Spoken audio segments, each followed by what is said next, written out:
In this next video, we're going to look at some more examples of optimization. And in particular, we're going to look at two examples that deal with business and economics and also with some of the social sciences. And what they entail is optimizing both lot size and optimizing harvest size. So the first one that we're going to look at is the lot size. And here what we're looking at is within business, we have different types of costs, and one of the costs that we're going to look at relates to what we call our lot size, and I'll explain what that is in just a moment. Okay, so the two kinds of costs that we have is for any business. If I'm producing something and I want to get it out to consumers, I'm going to have to store some of my merchandise, and I'm also going to have to possibly reorder it if I'm not making it myself. And so the first kind of cost that goes along with this is what we call the storage costs. This is things like the warehouse that it's kept in, the insurance in case things happen to the warehouse, maintenance, so upkeep of the warehouse, security, things like that. And then there's just other costs that fall into that category. So everything that's associated with the storage of the merchandise. The second is the reordering. And so this is if I need more of a product and I've got to order it from somewhere else. Maybe there's a delivery charge, bookkeeping, so keeping track of how many you have on hand, how many you need, how many you need to order. Again, there's some maintenance in there, whether it's maintenance with the deliveries or the bookkeeping, and again, there's some other costs that could fall into that. And so the two of these together both have what we consider some fixed costs. So for example, maybe the overhead for the warehouse or the delivery charges don't change. Maybe those are fixed. But we also have some variable costs, which depend completely on the number of items that we have. So insurance, for example, we'll base it on the quantity of something that you have in there. The bookkeeping and delivery could also be variable costs. So as we've seen in prior classes, we know that a total cost function is the combination of the fixed and the variable. Okay, so what we're looking at here is if we take all of our variable and fixed storage costs and all of our fixed and variable reorder costs and we put them together, this is what's going to give us our total cost. Our storage costs are going to be our cost per item, so however much it costs us to store the item times the average number of items. We're not going to do it for each individual item, but just look at an average, because as things are coming in or going out, the number of items is going to change drastically. So we want an average number of that. Okay? And then for the reorder cost, same thing. We're going to look at the cost per order and times the number of orders. So again, if I've got to reorder, X number of units every 5 weeks, that's going to be a very different reorder cost than if I order a larger amount every 2 months or 3 months. Okay, so there are some benefits to making the storage costs very low and then just reordering more often, but there's also some benefits to maybe lowering the reorder cost and having a lot more storage. And so the idea of the lot size is the optimum situation where both the storage costs and the reorder costs are minimized. Okay? And that's what we consider the lot. So the lot would be all of the units that we have on hand. What is the minimum that we can do to keep both that storage fee and the reorder fee down low? So here's an example of an optimization lot size problem. Okay? A supermarket expects to sell 5,000 boxes of sugar in a year. Each box costs $3 and there's a fixed delivery charge of $15 per order. If it costs $1 to store a box for a year, what's the order size and how many times a year should orders be placed to minimize inventory costs? That would be a question. Okay? So again, we're going to start off by figuring out what our different costs are. Okay? So for our storage costs, again, we're looking at the storage cost per item and the average number of items. Okay? In this case, since we're not given how many items we're looking at, we can think X will be the number of items that we're going to look at overall. Okay? And again, that's going to tell us how many should be within the order, and then from there we can determine the number of orders. Okay? So if X is our number of items, our storage per item, they tell us, is $1. And the average number of items, well, if we have a total of X, again, things moving in and out of the warehouse, we can say the average of that is going to be X over 2. Okay? And so again, you can think of your average as the general sense. If I look at all of the things I have and divide it in half, there's my average. Okay? For the reorder costs, so in this case, that tells us our storage costs are just X over 2. For our reorder costs, the cost per order is going to, again, be both variable and fixed. In this case, for the storage, it was just a fixed cost. Well, slightly variable, but it's fixed. And then for the reorder, if we look, we're looking at $3 for each box, so that's a variable cost, and then $15 for the delivery charge, so that's going to be fixed.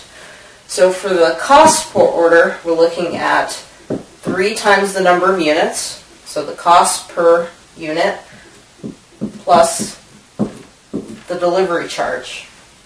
Okay?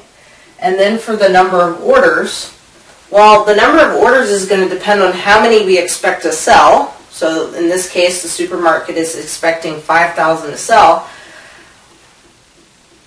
less the amount that we're going to have to replenish. Okay? And so here, the best way to think of it is if I've got 5,000 boxes I'm expected to sell, and every now and then I sell X items, then 5,000 over X is how many I'm going to need to reorder when it comes time to reorder. Okay? That's how many orders I'm going to have to do. Okay? So rewriting this piece of it, our reorder costs come out to, looks like 15,000 plus 75,000 over X. Okay? So using those two formulas, we can now figure out our total cost. Our total cost is going to be our storage cost plus our reorder costs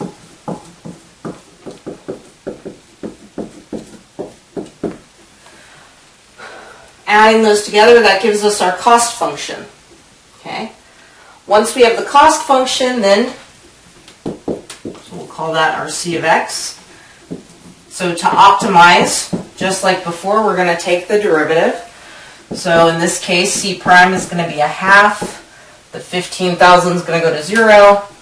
When I take the derivative of 75,000 over X, we'll get a negative 75,000 over X squared. If you need to use your power rule, go ahead and use your power rule on that. So make that an X to the negative 1. Okay? So there's our marginal cost. And again, in order to figure out the optimal solution, we need to find the critical values. So we're going to set C prime of X equal to 0 and solve. And when we do that, we can see that we're going to get 1/2 is equal to 75,000 over X squared. Solving for X, we can cross multiply. So X squared will equal 150,000. So X will equal, in this case, we'll just simplify for now, but again, later you can plug into your calculator. This is 10 square roots of 15. Okay. Notice here we don't put the negative on there, and that's just because we only care about the positive number of units. We're not going to deal with negative number of units. Okay, so this again is our critical number. Okay. To determine whether this is a maximum or minimum, again, because we're looking for an optimum solution, we need to look again either at the second derivative or use your first derivative test. In this case, C double prime is not too hard to get. We can look here and we'll see that C double prime, that term will go to 0. Looking at our power rule again, we'll get 150,000 over x cubed. If we look at the second derivative at our point, okay, here I don't even really need to plug in. We can see this is a positive number. Cubing that's going to be positive. Dividing out by the 150,000 is still positive. So that is greater than 0, which means this is a min. Okay, so when x is 10 square roots of 15, that's going to give us our minimum inventory costs. So now that we know the number of units that are going to minimize our inventory costs, we can also figure out what our number of reorders is going to be. Okay, so again, to figure out the number of reorders, we're going to go back to our reorder formula. So remember, our reorder cost was the 15,000 plus 75,000 over x. And so now, to figure out our reorder cost, we can just plug in. So we'll get the 15,000 plus the 75,000 over 10 square roots of 15. So plugging that in with our approximation, we see that our reorder costs are about $16,936. There's some change on there. And if we go back to the number of reorders, this was the 5,000 over x. And so this was the number they intended to sell divided by the number of units. In this case, to get our minimum, we're looking at the 5,000 over the 10 square roots of 15. And this turns out to be about 129 orders. Okay. So there's the number of units that will minimize our inventory. Here's the number of times we'll have to reorder. And again, this gives us per year. And so when you're looking at these, remember to think about your units. So now let's look at the second application, the harvest size optimization. Okay. So for harvest size, here we are looking at populations in which part of the population is harvested off or taken away, and then after some regrowth, we do it again. Okay. A good example of this type of population would be something like fishing industries or rabbit populations that are held in captivity, where we let them breed and then we harvest them, or in this case, have a great fishing season, and then they grow back or reproduce, and we do it over and over. So for harvest size optimization, what we're looking for is the number of fish or animals or whatever the population is that we can actually remove from the population so that there are still enough resources for it to continue growing. Okay? If we harvest too many, okay, we get extinct or endangered species. Okay? So we've taken so many of them that they can't reproduce. If we don't harvest enough, then what happens is they have too many resources and then they grow faster than we can harvest them. And so we want to make sure there's a balance there. And so this works a lot like the last example, a little different because it's a different concept, but the idea is the same. We want to find the maximum sustainable yield. And again, that just means I'm looking for the amount that can be harvested year after year and still maintain the population. Okay, meaning it doesn't die out or it doesn't grow exponentially. Okay. The reproduction function is the function that we're going to be looking at, and this is the function that's going to predict what the population is a year from now. Okay, so after we've taken the harvest, this function tells us what it should look like in the next harvest season. Okay, so let's look at the sustainable yield and some of our other variables. Okay, so our reproduction function is that f of p. Okay, p is our population that we're going to harvest. So f of p tells us what we're going to have the following year. And y of p is that yield. So if I look at the population total in the new year and take off what I'm going to harvest, that should be what's left over to sustain the population. Okay? And in this case, this will be our max yield if f prime of p equals 1. Now, it's not necessarily clear where that comes from, but if I look at the derivatives here, meaning for my sustainable yield, y prime of p, from what we've done before, if I'm looking in terms of the variable p, this is going to be f prime of p minus 1. And like before, if we want to find a maximum, we need to find the critical values, which means that we're going to set y prime equal to 0. So this is where we get that for the maximum, we need f prime to be 1. Okay, and so that's what's going to give us our maximum yield. So let's look at an example of this. So a certain species has a reproduction function given by f of p equaling negative 0.0004 p squared plus 1.06 p, where p and f appear in thousands. We want to find the population that gives the maximum sustainable yield and give the size of that yield.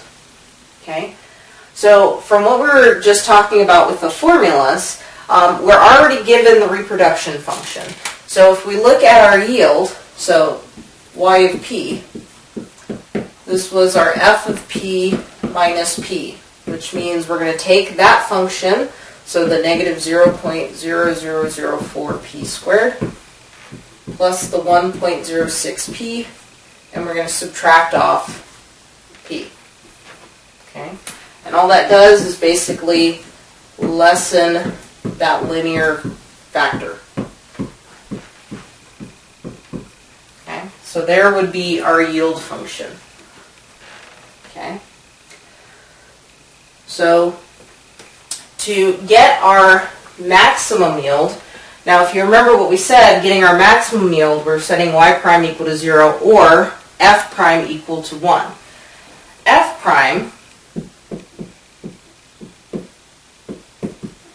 okay, f prime, again, f was that first piece of it, or again, we can go back to the function that they gave in the problem, but looking at just that first piece, the derivative is just 0.0008 p plus 1.06. Okay? And to get the maximum, we're going to set this equal to 1.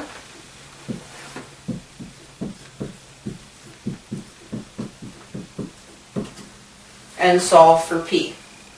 Okay? So here we can see if I move that 1.06 over, we're going to get a negative 0.06 equaling a negative 0.0008 p. Dividing out,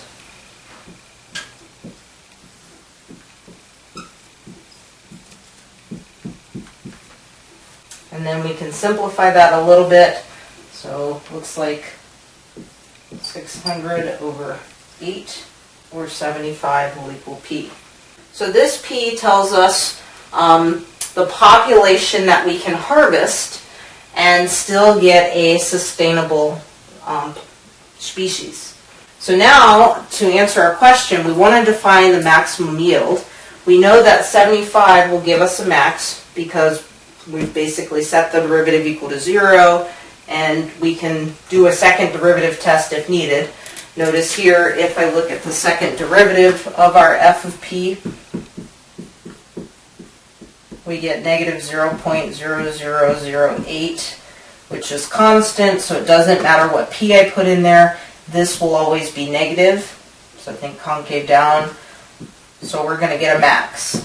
Okay. So like I said, you can take the word for it, f of p equaling f prime of p equaling 1 being the max, or again you can show it using your derivatives. Okay. So this is the critical value that's going to give us our max, and now we can find the maximum sustainable yield and the size of that yield. So plugging the 75 back into our yield function, again, this is going to tell us our maximum sustainable yield. So we plug in our 75, so negative 0.0004 times 75 squared plus 0.06 times 75. And you can go ahead and just plug that in, and we'll get about 2 0.25. Now, that number is our maximum sustainable yield, but now we've got to think about what that means, okay? So if you remember back at the beginning in the problem, it said P and F of P are in thousands, okay? So if I'm looking at this, this means that 75,000 animals are the max sustainable yield.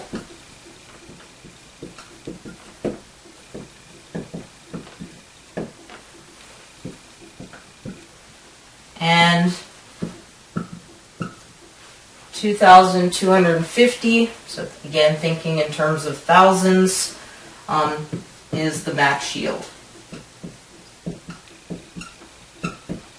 Okay, so there's an example of your harvest optimization. Again, both your harvest and your lot size optimization problems are very similar to your just general max and min optimization problems. This is just another look at that same concept in a more specific fashion.